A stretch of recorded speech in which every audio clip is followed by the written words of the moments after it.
Good evening, dear listeners. This is Elena, and I'm so grateful you've chosen to spend this time with me. Before we begin, I'd love to ask you to hit that like button and subscribe to this channel. And please tell me which city you're calling home today. I want to see just how far a woman's voice can truly travel across this world. Now settle in, because what I'm about to share with you isn't just my story. It's a testament to every woman who's ever been underestimated, dismissed, or told she didn't matter. This is the story of how I refused to disappear. For 46 years, I thought I understood my life. I thought I knew the man sleeping beside me every night. Gabriel and I had built what looked like a perfect existence in the rolling hills of Vermont, just outside a small town called Millbrook. We had a beautiful colonial home with blue shutters and a wraparound porch. We had two wonderful daughters, Sophia and Charlotte, both grown now with families of their own. We had 4 grandchildren who filled our holidays with laughter and chaos, and we had what I believed was an unbreakable bond forged through nearly 5 decades of partnership. I was 71 years old, and Gabriel was 73. We'd survived raising teenagers, career changes, financial struggles, health scares, and all the ordinary challenges that come with building a life together. I'd earned every gray hair on my head and every line on my face. I'd earned the right to grow old peacefully, beside the man I'd loved since I was 25 years old. Or so I thought. The unraveling began on a Thursday afternoon in April. I remember because the lilacs were just starting to bloom, their sweet scent drifting through our kitchen window as I prepared lunch. Gabriel had always been a creature of habit. For 30 years, he'd worked as a senior accountant at Morrison & Associates, a respected firm in Burlington. He left the house at 7:30 every morning, came home at 5:45 every evening, and his routine rarely varied. But lately, something had shifted. That Thursday, he came downstairs wearing cologne. Not aftershave, mind you, but actual cologne, something expensive and woody that I'd never smelled before. In 46 years of marriage, Gabriel had never been a cologne man. He was Old Spice and practicality, nothing more. "Meeting with a new client," he said when he caught me staring. His eyes didn't quite meet mine as he grabbed his leather briefcase from the hall table. "Big account. Need to make a good impression." The words themselves were innocent enough, but something in his tone felt wrong. Too casual, too rehearsed, like he'd practiced the explanation in front of a mirror. I watched him through the kitchen window as he walked to his Audi, and I noticed he checked his reflection in the car window before getting in. Gabriel had never been vain. Never. I told myself I was being paranoid. We were in our 70s, for heaven's sake. What could possibly be happening? But once you notice one thing, you start noticing everything. And I began to see patterns I'd been blind to before. The late nights at the office became more frequent. Gabriel would text me around 4 in the afternoon, saying he had to work late, that I shouldn't wait up. When he came home, he'd smell like wine and something else. Perfume. Sweet and floral, nothing like anything I wore. When I asked about these late nights, he'd sigh with exasperation, as if I were being unreasonable. "Elena, the firm is expanding. I've told you this. We're taking on new clients, and someone has to handle the workload. Would you rather I lost my position at my age?" The guilt trip worked every time. I'd back down, apologize for questioning him, and he'd pat my hand like I was a child who needed reassurance. Looking back, I see how perfectly he manipulated me, how he used my own fears about our age and security against me. Then there were the phone calls. Gabriel had always been attached to his phone for work, but now he guarded it like a precious jewel. He'd take calls in the garage, in the backyard, anywhere but near me, and when I'd walk into a room, he'd quickly tilt the screen away or set it face down on the table. When I asked who he was talking to, the answer was always the same: work. Always work. But the thing that truly awakened my suspicions was the credit card statement. I'd always managed our household finances while Gabriel handled the investments and retirement accounts. It was our system, one we'd maintained for decades. I paid the bills, balanced the checkbook, made sure we stayed within budget. So when the Visa statement arrived in early May, I opened it like I always did. That's when I saw them. Charges I didn't recognize. A jewelry store in Burlington, $800. A boutique hotel in Lake Placid, $600. A restaurant I'd never heard of, $215. Flowers from an upscale florist, $175. And all of these charges had one thing in common. I hadn't been there for any of them. My hands trembled as I studied the statement. There were more charges going back 3 months. Thousands of dollars spent on things I knew nothing about. Wine, expensive dinners, hotel rooms, gifts. And Gabriel had been so careful, or so he thought. He'd been using our joint credit card, probably assuming I wouldn't look too closely, that I'd just pay the bill like I always did. I sat at our kitchen table for a long time, the statement spread out before me, and I felt something crack inside my chest. Not my heart breaking, not yet. This was something colder, sharper. This was the sound of my illusions shattering. I could have confronted him right then. Part of me wanted to. But another part of me, the part that had learned to be strategic over 46 years of marriage, held back. I needed to understand the full picture before I made any moves. I needed to know exactly what I was dealing with. So I started watching, really watching. I began documenting things. I took photos of the credit card statements. I noted the times Gabriel left the house and when he returned. I became a detective in my own marriage, and what I discovered made me physically ill. Gabriel was having an affair. That much became obvious. But it was more than just an affair. He was living an entirely separate life, one I knew nothing about. And worse, he was planning something. I could feel it in the way he looked at me now, with a mixture of guilt and calculation, like he was working up the courage to do something terrible. The confrontation came on a warm evening in June. I'd made Gabriel's favorite dinner, pot roast with root vegetables, exactly the way his mother used to make it. I'd set the table with our good china, lit candles, even opened a bottle of the wine he liked. I wanted everything to be perfect for what I knew was coming. He barely touched his food, just pushed it around his plate, his mind clearly elsewhere. I watched him, this man I'd shared my entire adult life with, and I barely recognized him. When had he become a stranger? "Elena," he said finally, setting down his fork with a deliberate clink against the china. "We need to have a conversation." My heart was pounding, but I kept my voice steady. "About what, darling?" He still couldn't look at me. After 46 years, the coward couldn't even meet my eyes. "About us, about our marriage. Elena, I think it's time we talked about getting a divorce." There it was, the words I'd been dreading, hanging in the air between us like poison gas. I'd known they were coming, but hearing them still felt like being struck. I carefully set down my own fork, folded my hands in my lap, and waited. "I've been doing a lot of thinking," Gabriel continued, and I could hear the rehearsed quality to his words. He'd practiced this speech. "We've grown apart over the years. We want different things. I feel like I've been living someone else's life, and I need to find myself before it's too late." Find himself. At 73 years old, Gabriel needed to find himself. The absurdity of it would have been funny if it wasn't so devastating. "I see," I said quietly. "And what exactly do you want to find, Gabriel?" He shifted uncomfortably. "I need freedom, Elena. I need to experience life on my own terms. We got married so young, I never got to explore who I really am." What a carefully constructed lie. What a perfectly packaged excuse for selfishness and betrayal. But I didn't call him on it. Not yet. "I want to make this as easy as possible," he continued, gaining confidence now that I wasn't fighting back. "I've already spoken with an attorney. Lawrence Blackwell, he's one of the best. He's helped me draw up a fair settlement proposal." Fair. That word again. Gabriel's version of fair. He slid a folder across the table. I looked down at it but didn't touch it. "What's in there?" I asked. "The terms. I'll keep the house, the investment portfolio, the retirement accounts. You can have your personal belongings, of course, and I'm prepared to give you a monthly allowance. $3,000 should be sufficient for your needs."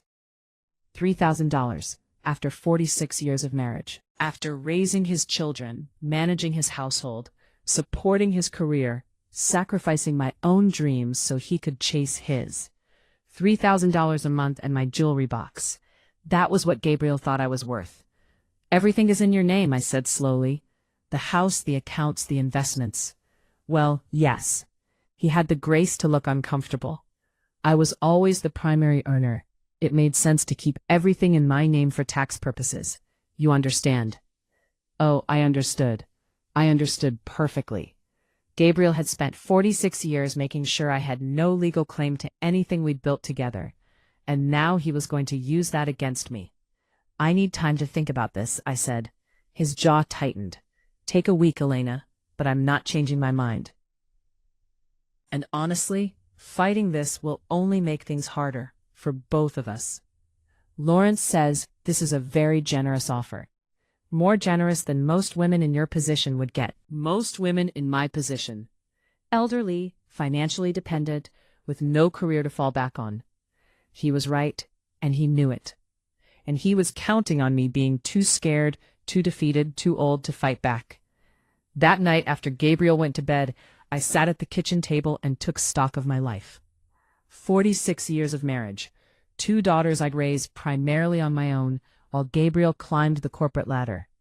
A home I'd maintained, decorated, filled with love and memories. Countless dinners cooked, holidays orchestrated, sick days nursed, achievements celebrated. I'd been the foundation that allowed Gabriel to build his success. And now he wanted to kick that foundation out from under me and keep the entire structure for himself. I thought about my daughters. Sophia lived in Boston with her husband and 2 children. Charlotte was in Seattle with her partner and their twins. They'd always been closer to me than to Gabriel. He'd been too busy working, too focused on his career to really be present in their lives. Would they understand what he was doing to me? Would they support me? I needed to know. So the next morning, after Gabriel left for work wearing that damned cologne again, I called Sophia. Mom? She sounded surprised. We talked regularly, but usually in the evenings. Is everything okay? Your father wants a divorce, I said simply.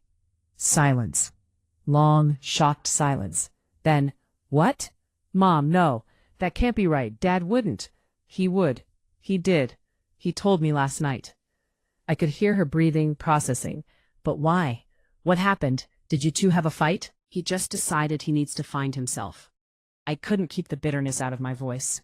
He's already consulted an attorney. He wants to keep everything, the house, the money, all of it. He's offering me $3,000 a month, as if that's generous. That bastard, Sophia whispered, then louder. Mom, have you noticed anything else? Any other changes in his behavior? Like what? Like another woman. So I wasn't the only one who'd noticed. What have you seen? I asked. Sophia sighed. At Charlotte's birthday party last month, remember? Dad was on his phone constantly. And when I went to put my coat in the guest room, I saw him through the window. He was in the backyard, talking to someone. And Mom, the way he was smiling. I haven't seen him smile like that in years. Not at you, not at us. And there was this woman at his firm's holiday party in December. Young, maybe 45. She kept touching his arm, laughing at everything he said. He introduced her as his assistant. But the way they looked at each other, my suspicions confirmed. There was someone else. Of course there was. Mom, what are you going to do? Sophia's voice was tight with anger and worry. I don't know yet, but I'm not just rolling over and accepting this. I need your help, though. I need the name of a good lawyer. Not a divorce attorney, not yet. Someone who can help me understand my options. Someone who specializes in financial investigations. Financial investigations? Sophia sounded confused. Your father has been hiding something, Sophia. I can feel it. Those credit card charges, the secret phone calls, the sudden need for a divorce. He's not just leaving me for another woman. He's planning something bigger, and I need to find out what before I make any moves. There was a pause, and then Sophia said firmly, I'm coming home. Tomorrow. I'll find you the best lawyer in Vermont if I have to. And Mom, don't sign anything. Don't agree to anything. We're gonna fight this. After we hung up, I felt something I hadn't felt in months. Hope. Not because I thought this would be easy, but because I wasn't alone. My daughter was on my side, and that meant I had a chance. Sophia arrived the next day with her laptop, a determined expression, and the name of an attorney, Patricia Walsh, a lawyer in Burlington, who specialized in high-asset divorces and financial fraud. She'd helped Sophia's friend navigate a complicated divorce where the husband had hidden assets in offshore accounts. "She's expensive, Mom," Sophia warned. "But she's worth it. If Dad is hiding something, Patricia will find it." I used money from my household account to pay for the initial consultation, $300 that I hoped would be the best investment I'd ever made. Patricia Walsh's office was in a modern building downtown, all glass and steel. She was younger than I'd expected, maybe 50, with short silver hair and sharp, intelligent eyes that missed nothing. "Mrs. Thornton," she said, shaking my hand firmly, "please, sit down and tell me everything." I did. I told her about the cologne, the late nights, the credit card charges, the sudden demand for divorce. I told her about Gabriel's settlement offer, about how everything was in his name, about my fears that I'd be left with nothing after 46 years. Patricia listened, without interrupting, taking notes on a legal pad. When I finished, she sat back and studied me for a long moment. "Mrs. Thornton," she said finally, "I'm going to be very direct with you. Your husband is planning to rob you blind. This settlement he's proposed, it's an insult. Under Vermont law, you're entitled to 50% of all marital assets, regardless of whose name they're in. The fact that he's offering you essentially nothing tells me he's trying to hide something significant." "Can you find out what?" I asked. "I can try, but Mrs. Thornton, I need to be honest with you. This kind of investigation takes time and money. If your husband has been systematically hiding assets, uncovering them will require forensic accountants, private investigators, extensive document review. Are you prepared for that, both financially and emotionally?" I thought about Gabriel's face across the dinner table, cold and calculating. I thought about 46 years of my life being reduced to a monthly allowance. I thought about the unknown woman who was probably wearing jewelry bought with our money, sleeping in hotel rooms paid for with our credit card. "Yes," I said, "I'm prepared." Patricia smiled, and it was fierce. "Good. Then let's go to war. If you feel my words, show your support by liking the video and subscribing to the channel. And tell me from which city you belong, so I can see how far a woman's impactful voice can reach. Help me build this community so we can bring more truthful stories for you. Over the next 2 weeks, I became someone I didn't recognize. A spy, a detective, a woman on a mission. Patricia connected me with Raymond Liu, a forensic accountant who'd worked on some of the biggest financial fraud cases in New England.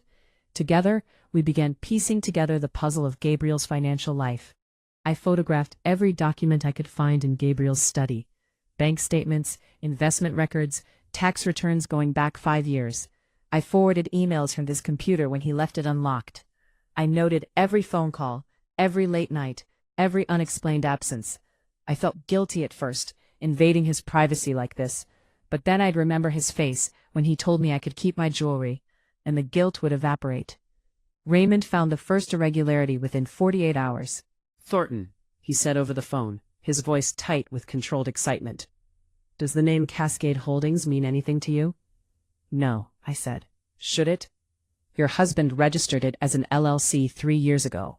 According to these documents, Cascade Holdings has been receiving regular payments from Morrison & Associates, your husband's firm. Payments labeled as consulting fees." My stomach dropped. "How much? Over the past 3 years?"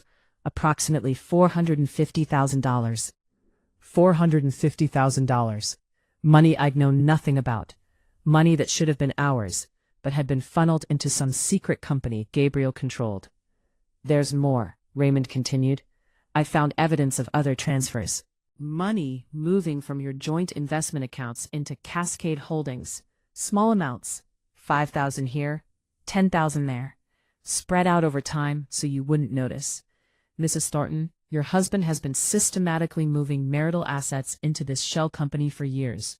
Is that legal?" I asked, though I already knew the answer. "Absolutely not. This is fraud, Mrs. Thornton. Marital fraud at minimum, possibly more. If he's also defrauding his employer by paying himself through fake consulting fees, that's a criminal matter." I sat down heavily, my legs suddenly weak. Gabriel wasn't just leaving me.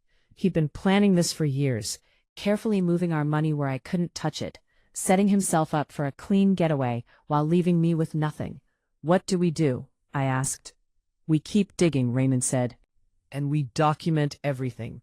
Because Mrs. Thornton, when we're done, your husband is going to wish he'd been honest from the start. That night, Gabriel came home late again, smelling of wine and that floral perfume. He barely looked at me as he grabbed a beer from the refrigerator and headed to his study. "Have you thought about my proposal?" he called back. I stood in the kitchen, hands gripping the counter, and took a deep breath.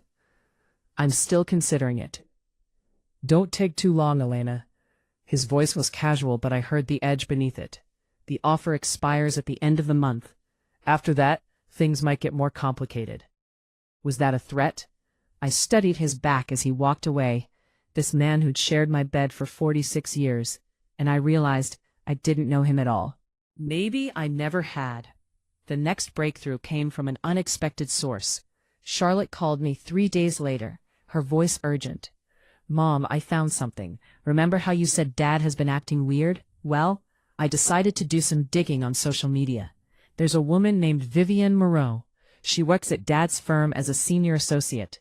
And Mom, her Facebook profile is full of photos from places Dad claimed he was on business trips. Lake Placid, Montreal, Burlington restaurants. Same places, same dates as those credit card charges you told me about." "Can you send me her profile?" I asked, my heart racing. "Already did. Check your email." "And Mom, she's 47 years old, divorced, no kids. According to her LinkedIn, she started at Morrison & Associates 3 years ago." The same time Gabriel registered Cascade Holdings. This was all connected. It had to be. I opened Charlotte's email and stared at Vivienne Moreau's profile photo. She was beautiful, I had to admit. Dark hair, elegant features, sophisticated style. In her photos, she was always impeccably dressed, always smiling, always looking like she belonged in a luxury magazine. She was everything I wasn't. Young, successful, independent. And in several photos, though carefully cropped, I could see the edge of a man's shoulder, a man's hand. In one photo from Lake Placid, I could just make out a reflection in a window.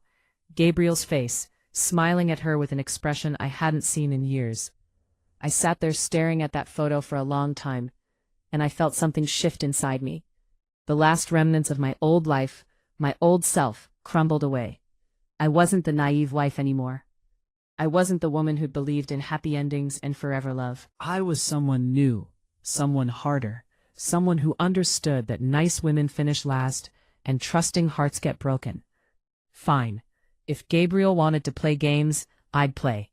But I'd play to win. I forwarded everything to Patricia and Raymond. The social media profiles, the photos, the timeline that perfectly matched the credit card charges. Within hours, Patricia called back. "Elena, we've got him. Between the financial fraud and the evidence of the affair, we can destroy his settlement proposal in court. But I need to ask you something important. How far are you willing to go with this?" "What do you mean?" "If we expose Cascade Holdings and the fraudulent payments, we're not just talking about divorce court. Morrison & Associates will have to investigate. If they find evidence that Gabriel has been defrauding the firm, they'll likely press criminal charges. Your husband could face serious legal consequences, possibly even prison time. Are you prepared for that?" I thought about the $3,000 monthly allowance. I thought about Vivienne Moreau's smiling face in those photos. I thought about 46 years of my life being erased like they'd never existed. "Yes," I said, "I'm prepared. Let's burn it all down." The next morning, I did something I hadn't done in years. I made an appointment at a salon in Burlington. I got my hair cut and colored, covering the gray with rich auburn highlights. I bought new clothes, modern pieces that actually fit the woman I was becoming. I even got my nails done, something I'd always considered frivolous. When I looked in the mirror, I barely recognized myself, but I liked what I saw. This woman looked strong. This woman looked like she could fight. Gabriel noticed that evening when he came home. He actually stopped in the doorway and stared at me. "You look different," he said, and I couldn't tell if he was pleased or threatened. "I felt like a change," I replied calmly. "After all, if we're getting divorced, I should probably start thinking about my new life, shouldn't I?" Something flickered in his eyes. Uncertainty, maybe. Like he was starting to realize I wasn't going to be the quiet, compliant wife he'd expected. "Have you made a decision about the settlement?" I smiled. It wasn't a kind smile. "Actually, I have. I'm going to decline your generous offer." His face hardened. "Elena, don't be foolish. You have no income, no career. 3,000 a month is more than fair considering—" "Considering what?" I interrupted. "Considering I spent 46 years raising your children and managing your household while you built your career? Considering I gave up my own teaching career when you got that promotion that required us to move? Considering I nursed your mother through her final illness because you were too busy with work?" "That's not what I meant," Gabriel said, but his voice had taken on that patronizing tone I'd learned to hate. "I'm just trying to be realistic about your situation. At your age, with your circumstances, you're not going to do better than what I'm offering." "We'll see about that," I said. "I've hired my own attorney, Patricia Walsh. Perhaps you've heard of her?" The color drained from Gabriel's face. Oh yes, he'd heard of her. Everyone in Vermont's legal community knew Patricia Walsh. She was a shark, and she didn't lose. "You hired Patricia Walsh?" Gabriel's voice rose. "Elena, do you have any idea how expensive she is? How are you even paying for her?" "That's my concern, not yours." He took a step toward me, and for the first time in our marriage, I felt a flutter of real fear. But I stood my ground. "Listen to me very carefully," Gabriel said, his voice low and dangerous. "If you fight me on this, I will make your life hell. I have resources you can't even imagine. Lawyers, connections, money. You'll spend every penny you have and still lose. Is that really what you want?" "What I want," I said quietly, "is what I'm legally entitled to. Half of everything we built together. But Gabriel, if you want to make this ugly, that's your choice. Just remember, you're not the only one with secrets to protect." His eyes narrowed. "What's that supposed to mean?" I smiled again. "Cascade Holdings, does that ring a bell?" I watched the blood drain from his face, watched panic flash in his eyes before he could mask it. "I don't know what you're talking about." "Don't you? Interesting. Well, I'm sure it will all come out in court, along with those credit card charges for hotels and restaurants and jewelry. I wonder what Morrison and Associates will think when they see where their money has been going." Gabriel's hands clenched into fists. For a moment I genuinely thought he might hit me. But then he seemed to regain control, taking a step back. "You're making a terrible mistake," he said. "Perhaps, but it's mine to make." He left then, slamming the door so hard the pictures rattled on the walls. I stood in the empty house, my heart pounding, and felt a surge of something that might have been fear or might have been exhilaration. I'd done it. I'd stood up to him, and I was still standing. The next day, Patricia filed my response to Gabriel's divorce petition, but we didn't just file a response.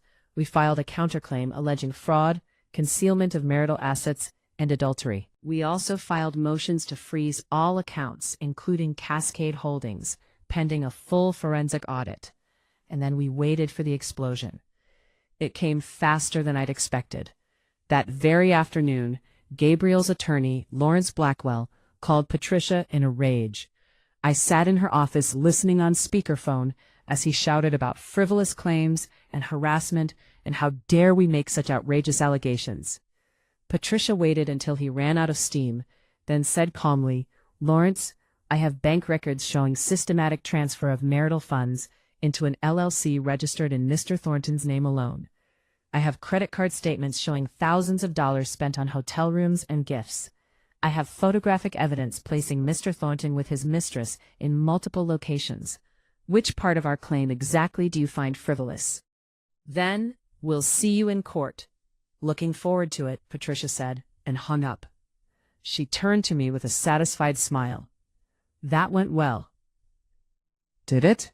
My hands were shaking. "Elena, he's scared. Really scared." That bluster was all an act. Lawrence Blackwell is one of the best divorce attorneys in Vermont, and he knows a losing case when he sees one. I'd bet money they're already discussing settlement options. She was right. 2 days later, Lawrence called back with a new offer. Gabriel would give me the house and 40% of the liquid assets. The retirement accounts would be split 50-50. "What about Cascade Holdings?" Patricia asked. A pause. "That's a separate business entity, not part of the marital estate." Really? Because the money funding it came from marital assets and Mr. Thornton's salary, which is community property in Vermont.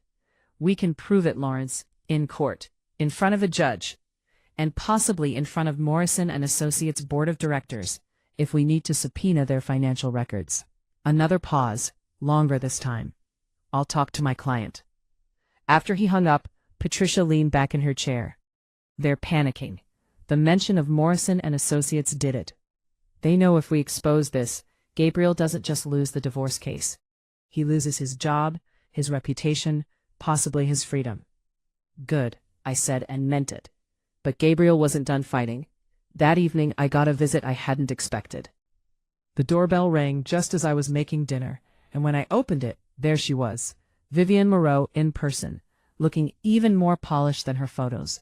Mrs. Thornton, she said, her voice smooth as silk. May I come in? I think we should talk, woman to woman. Every instinct screamed at me to slam the door in her face. But curiosity won. I wanted to see what game she was playing. Of course, I said, stepping aside. Please. She walked into my home, her expensive heels clicking on the hardwood floors I'd refinished myself 5 years ago. She looked around, taking in the family photos, the furniture I'd carefully selected, the life I'd built. Lovely home, she said, but there was something condescending in her tone. Thank you. Can I offer you something to drink? Coffee? Tea? Or perhaps wine? I believe Gabriel bought you the 2015 Bordeaux with our credit card last month. Her smile tightened. No, thank you. Mrs. Thornton, I came here because Gabriel is very concerned about you. He says you're not being rational about this divorce. Is that what he says? He told me about the accusations you're making, the fraud claims, the frozen accounts. Mrs. Thornton, surely you realize these tactics are only going to hurt you in the end. Gabriel has been very generous with his settlement offer. More generous than most men would be in his position. I sat down in my favorite armchair and folded my hands in my lap. And what position is that exactly? Vivian's eyes narrowed. The position of a man who's trying to do the right thing, to end a marriage that's been over for years with dignity and fairness. Dignity, I repeated. Is there dignity in stealing hundreds of thousands of dollars from your wife? Is there dignity in hiding assets in shell companies? In lying, cheating, planning to leave your wife of 46 years destitute? Gabriel would never. Gabriel has been funneling money out of our marriage for 3 years, I said quietly. The same 3 years you've been working at his firm. The same 3 years you've been sleeping with him. Quite a coincidence, don't you think? Vivian's composure cracked just slightly. I don't know what you're talking about. Don't you? Tell me, Vivian, do you know where the money for those expensive dinners came from? The jewelry you're wearing right now, is that the necklace Gabriel bought in February? The one that cost $4,000? My $4,000? Her hand went to her throat, touching the diamond pendant there. Did Gabriel tell you how he paid for it? I continued. Did he mention that he transferred money from our joint investment account into Cascade Holdings, then used Cascade to make the purchase? That's called money laundering, Vivian. It's also fraud, and you're wearing the evidence. She stood up abruptly. You're crazy. You're a bitter old woman who can't accept that your husband has moved on. Perhaps, I said, but I'm a bitter old woman with an excellent lawyer and a paper trail. Tell me, Vivian, did Gabriel mention that Morrison and Associates is starting an internal investigation into Cascade Holdings? That they've discovered the consulting fees they've been paying might have been fraudulent? That's not possible. Isn't it? You work there. You must have noticed the auditors going through the financial records. Or has Gabriel been keeping you in the dark about that too? Vivian backed toward the door. Gabriel said you'd be difficult. He said you'd try to manipulate me. And yet here you are in my home, trying to convince me to accept $3,000 a month after 46 years of marriage. Who's manipulating whom, Vivian? She left without another word, practically running to her red BMW. I watched her drive away and felt a grim satisfaction. Let her go running back to Gabriel. Let them panic together. That night Gabriel called me 14 times. I didn't answer. He left voicemails that started angry and ended desperate. Elena, we need to talk. That's not what's happening with Morrison. It's just a routine audit. Elena, please, call me back. We can work this out. But we couldn't work it out. That bridge had burned the moment he'd decided I was disposable. The next week, the hammer fell. Morrison and Associates completed their investigation and found exactly what Raymond had predicted. Gabriel had been creating fake consulting contracts, billing his own firm through Cascade Holdings, and pocketing the money. $450,000 over 3 years. The firm fired him immediately and filed a lawsuit for repayment of the stolen funds. They also reported the fraud to the state attorney general's office. Gabriel called me that night from a burner phone I didn't recognize. His voice was shaking. Elena, please, I need your help. Morrison is suing me. They're talking about criminal charges. If you drop your complaint, if you tell them this was all a misunderstanding, maybe they'll back off. Why would I do that? I asked calmly. Because I'm still your husband. Because we have 46 years together. Because... His voice broke. Because I'm begging you. Please, Elena. I made mistakes, I know that. But I don't deserve this. Don't you? I asked. You were going to leave me with nothing, Gabriel. $3,000 a month after I gave you my entire adult life. You stole from me, from your employer, from everyone who trusted you. And now you want me to save you? I'll give you everything, he said desperately. The house, the money, all of it. Just please help me fix this with Morrison. You should have thought about consequences before you committed fraud. Pause. I hung up on him, and I didn't feel guilty. I felt free. M. Strong. The divorce hearing was scheduled for September, but it became clear we'd never make it that far. Gabriel's legal situation was deteriorating rapidly. The state attorney general filed criminal charges, wire fraud, embezzlement, money laundering, 7 counts in total. Morrison and Associates' lawsuit was proceeding.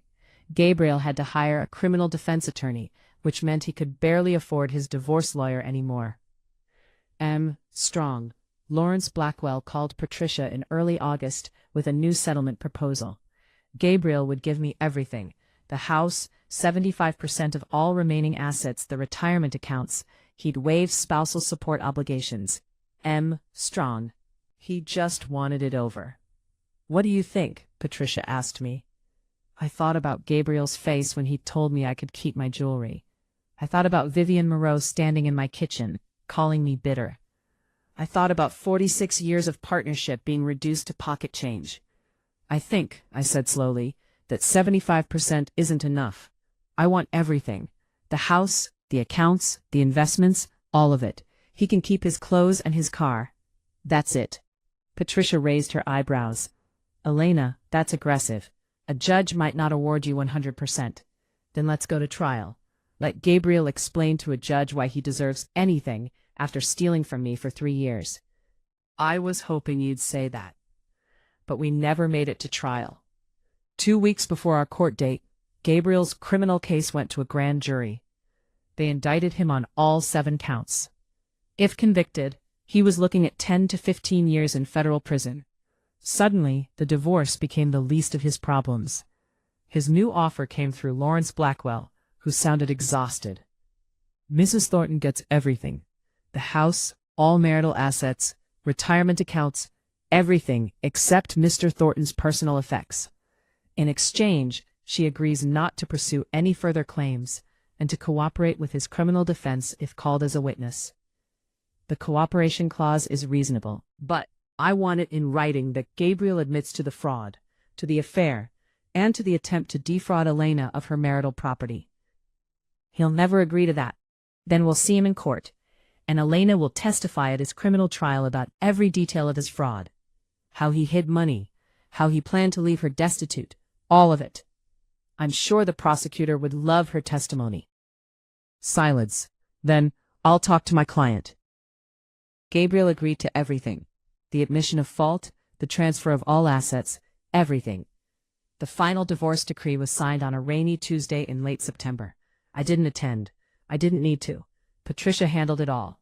And when she called to tell me it was done, I felt something release in my chest. You're a free woman, Elena, she said. And a wealthy one. Congratulations. But the real victory came 2 months later at Gabriel's criminal trial.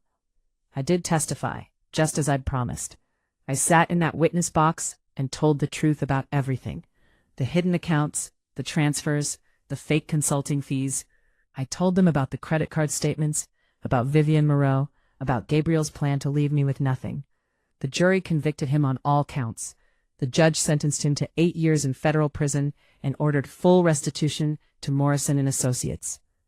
As the marshals led Gabriel away in handcuffs, he looked back at me one last time. I met his eyes steadily. No satisfaction, no triumph, just calm certainty. This was justice. Vivian Moreau didn't fare much better. Morrison and Associates investigated her involvement and found that she helped Gabriel create some of the fraudulent contracts. They fired her and referred her case to the State Bar Association. Her law license was suspended pending investigation. Last I heard, she'd moved back to Montreal, her career in ruins. As for me, I sold the house in Millbrook. Too many ghosts, too many memories of a life that had been a lie. I bought a small cottage in Stowe with a view of the mountains and a garden big enough for all the flowers I'd ever wanted to plant. I used part of the settlement to set up trust funds for my grandchildren's education. I donated to women's shelters and organizations that helped older women navigate divorce. And I started taking classes again, rediscovering all the interests I'd set aside during 46 years of marriage. Sophia and Charlotte visited often, bringing the grandchildren. We'd bake cookies and take walks and talk about everything under the sun. They'd never been prouder of me, they said. I'd shown them what it meant to stand up for yourself, to refuse to be erased. I even started dating eventually. Nothing serious, just coffee and dinners with kind men who treated me with respect. One of them, a retired professor named Harrison, made me laugh in a way I hadn't laughed in decades. We've been seeing each other for 6 months now, taking it slow, building something real.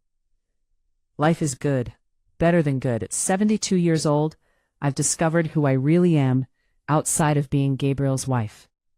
I'm Elena Thornton, and I'm enough all by myself. Sometimes late at night in my cottage, with the mountain breeze coming through the windows, I think about the woman I was before all this started. That frightened, uncertain woman who'd let herself become invisible, who'd believed her worth was measured by her husband's approval and her children's accomplishments.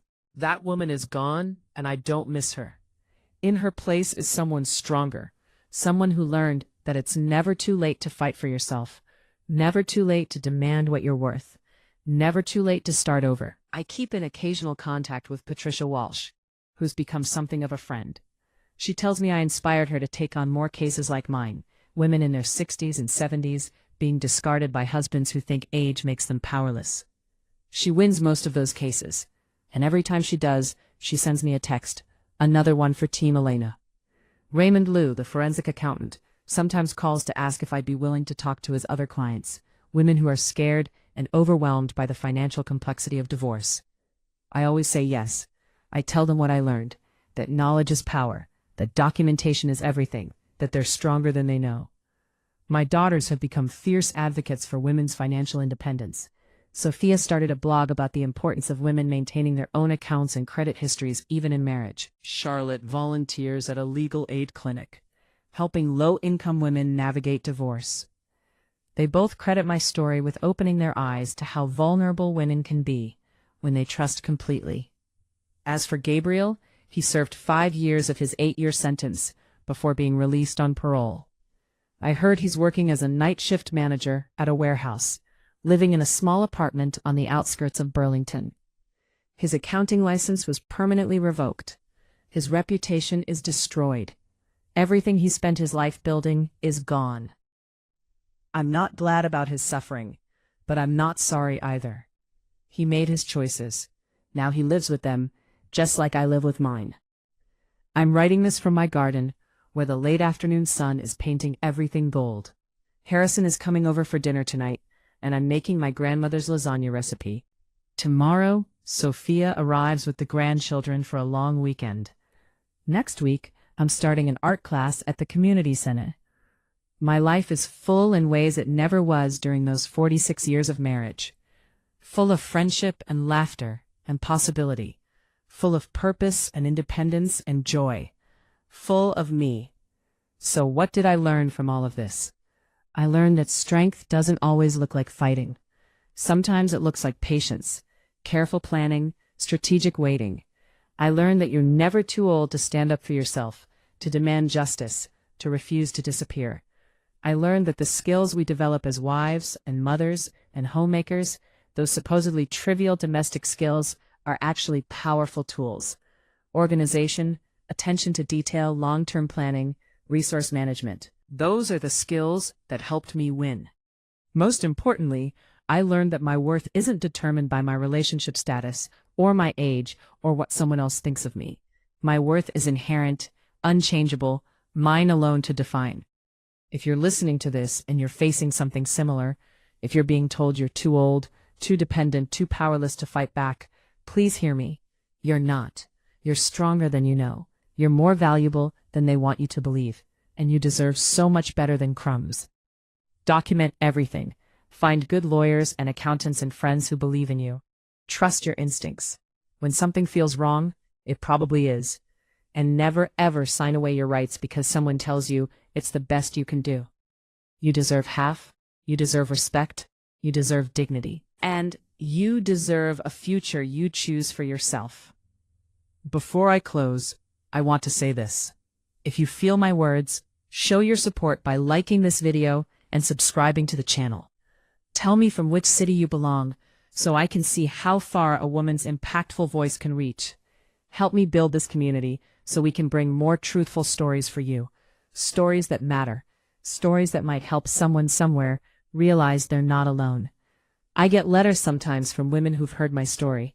They write to tell me they filed for divorce. They hired a lawyer. They stood up to a husband who thought they'd just roll over. They write to thank me for showing them it was possible. Because every time a woman chooses herself, every time she refuses to be diminished or erased, every time she fights for what she deserves, she makes the world a little bit better for all of us. Last month, I got a letter from a woman in Phoenix. She was 74, married for 51 years, and her husband had just asked for a divorce so he could marry his yoga instructor. She wrote, "I found your story online, and it changed everything. I thought I was too old to fight, that I should just accept whatever he offered and be grateful. But then I read what you did, and I realized I could fight too. I hired a lawyer today. Thank you for showing me the way." I cried when I read that letter. Happy tears, proud tears. Because that's the real victory, isn't it? Not just winning our own battles, but lighting the way for other women to win theirs. There's a quote I read once that stayed with me. Well-behaved women seldom make history. For 46 years, I was well-behaved. I was quiet and compliant and accommodating. I put everyone else first and asked for nothing. And where did it get me? Nearly discarded like trash at 71 years old. But when I stopped being well-behaved, when I stood up and fought back and refused to be silenced, that's when I made my history. That's when I became someone worth remembering. I'm not suggesting every woman should get divorced or burn down her marriage. If you're happy, if your partnership is genuine and equal and loving, then hold on to that. Cherish it. But if you're reading this and something resonates, if you recognize yourself in my story, then please, please listen to what I'm telling you. You matter. Your contributions matter.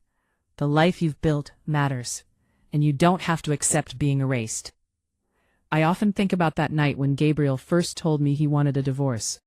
How my hands trembled as I looked at those papers. How small and powerless I felt. If I could go back and tell that woman anything, I'd tell her, "You're about to discover how strong you really are. This is going to hurt, and it's going to be hard, but you're going to survive it. More than survive, you're going to thrive. Trust yourself. Fight for yourself. You're worth it." The same is true for anyone listening to this. You're worth fighting for. You're worth standing up for. You're worth choosing, even when choosing yourself feels selfish or scary or impossible. Harrison just texted to say he's bringing wine for dinner. A good Pinot Noir from a vineyard we visited last month in Napa. We took that trip on a whim, just decided one morning that we wanted to see California wine country. We stayed in charming bed and breakfasts, took long walks through vineyards, ate incredible food, and laughed until our sides hurt. That's what freedom looks like. making plans on a whim, choosing joy, living for yourself instead of in someone else's shadow. I'm 72 years old, and I've never been happier. My life is mine, fully and completely. My choices are my own. My future is what I make it. And that, more than any settlement or court victory, is the real triumph. So here's what I want to leave you with. It's never too late. Never too late to stand up, to speak out, to fight back. Never too late to discover your own strength. Never too late to choose yourself. Your age doesn't make you powerless. Your dependence doesn't make you helpless. Your history doesn't define your future. You are capable of so much more than you know. And if you're going through something like what I went through, please remember, you're not alone. There's an entire community of women who've walked this path before you, who've survived and thrived and come out stronger on the other side. Reach out. Ask for help. Find your Patricia Walsh, your Raymond Liu, your daughters who believe in you. Most of all, believe in yourself, because I promise you, you're worth believing in. Thank you for listening to my story. Thank you for being part of this journey with me. I hope something I've said today helps you, inspires you, or simply reminds you that you're not alone. If you feel my words, show your support by liking this video and subscribing to the channel. And tell me from which city you belong, so I can see how far a woman's impactful voice can reach. Help me build this community, so we can bring more truthful stories for you. Until next time, this is Elena Thornton, reminding you that you're stronger than you know, braver than you believe, and worthy of every good thing this life has to offer. Never forget that. Never let anyone convince you otherwise. And remember, well-behaved women seldom make history. So go ahead, be a little rebellious, stand up, fight back, make your own history. I believe in you. The sun is setting now over the mountains, painting the sky in shades of pink and orange and gold. It's beautiful, this view from my cottage, this life I've built from the ashes of my old one. Every sunset reminds me that endings can be beautiful too, that sometimes things have to fall apart so better things can come together. My story isn't unique. Somewhere right now, another woman is discovering her husband's betrayal. Another woman is being told she's too old, too dependent, too powerless to fight back. Another woman is staring at divorce papers that would leave her with nothing. And I hope my story finds her. I hope it shows her that she has options, that she has power, that she can fight back and win. Because we're stronger together, we women who refuse to be erased. We're a force to be reckoned with when we stand up for ourselves and each other. And every story we share, every battle we win, makes it easier for the next woman to find her courage. So share this story if it resonated with you. Share it with your mother, your sister, your friend who might need to hear it. Share it with every woman who's ever been told she doesn't matter, that her contributions don't count, that she should be grateful for whatever scraps she's offered. Because we all matter, every single one of us. And it's time the world remembered that. This is Elena Thornton, signing off from my little cottage in Stowe, Vermont. May you always know your worth, fight for your rights, and never ever let anyone convince you to settle for less than you deserve. Until next time, dear listeners, stay strong, stay fierce, and remember, you're never too old to rewrite your story. Goodbye for now.